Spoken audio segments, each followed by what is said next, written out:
வணக்கம். திருவேங்கடம். இன்றைக்கி வந்து பார்த்திங்கன்னா 11/2/2025 தூயமல்லி வந்து பார்த்திங்கன்னா எல்லாமே அதோடு பண்ணியாச்சு. நம்ம ஏன் இது வந்து இது மட்டும் மிச்சம் இருக்குது.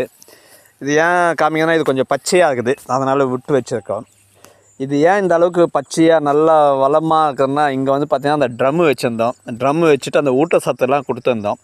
அதில் வந்து பார்த்திங்கன்னா ஜீவாமிர்தம் கொடுப்போம், சாணம், அடுத்த வந்து கோமியம், அடுத்த வெல்லம், அடுத்த மண், அடுத்த வந்து பார்த்திங்கன்னா இந்த கழனி மண், அதே போல் வந்து பார்த்திங்கன்னா அந்த உளுந்தம் பொட்டு, ஏதோ ஒரு பொட்டு அது இல்லாத கூட நம்ம கொடுக்கலாம். ஓகேங்களா, இருக்கவங்க கொடுக்கலாம். ஓகேங்களா, இல்லாத இது வரைக்குமே நம்ம இது பண்ணலாம். அந்த மாதிரி கொடுத்து வளர்ந்தது தான். அதே போல் வந்து பார்த்திங்கன்னா கடலை புண்ணாக்கு கரைசல், அதே போல் வந்து பார்த்திங்கன்னா நம்ம இது பெருங்காயம், நாட்டு பெருங்காயம், அதாவது அது என்னுடைய கரைசலை நம்ம கொடுத்துருக்கோம். ஸோ இந்த மாதிரி நிறைய நல்லா வளர்ந்ததுனால நல்லா போஷாக்காக இருக்குது. கொஞ்சம் அதிகமான தீனினால நல்லா வந்து வளமாக வந்திருக்கு. இது இன்னும் அதோட பண்ணல. இன்றைக்கி வந்து பார்த்திங்கன்னா 136 நாள் ஆயிடுச்சு. இது தூயமல்லி இப்போ 26/9/2024 அப்போ நம்ம வந்து நாற்றங்காலில் பயிர் போட்டு விட்டுருந்தோம். ஒரு 3 தண்டு பயிரிட்டு இருந்தோம். எல்லாம் முடிஞ்சது.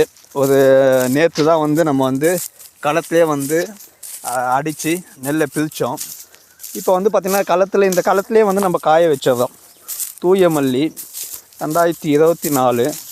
இப்போ இதை பதப்படுத்திட்டு எடுத்துன்னு போய் அப்படியே வந்து ஹோல்டிங்கில் வைப்போம். ரிக்கமெண்ட் தேவையான பால் நம்ம வந்து ரைஸ் மில்லில் அரைச்சிப்போம்.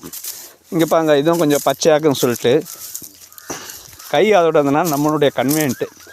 இதுவே மிஷின் அதோட இருந்தால் என்ன ஆகுன்னா, பச்சையாக இருந்தாலும் சரி எல்லாத்தையும் பழுத்ததும் இது பண்ணுவாங்க. இதுதான் வந்து பார்த்திங்கன்னா தூயமல்லி சம்பா பட்டம் 135 நாள். இன்றைக்கி 136. நம்ம 132 நாள்லேயே வந்து எல்லாம் அதோடையும் பண்ணிட்டோம். இந்த கொஞ்சம் விட்டுருக்க இல்லாத. ஸோ வந்து அடுத்தடுத்த பதிவில் நம்ம தகவல் சொல்கிறோம். உடல் உள்ளுறுப்புகளுக்கு ரொம்ப ஏற்ற ரகம் இது. இப்போ வந்து நம்ம வந்து சேல்ஸ் பண்ணியிருந்தா இருக்கிறோம்.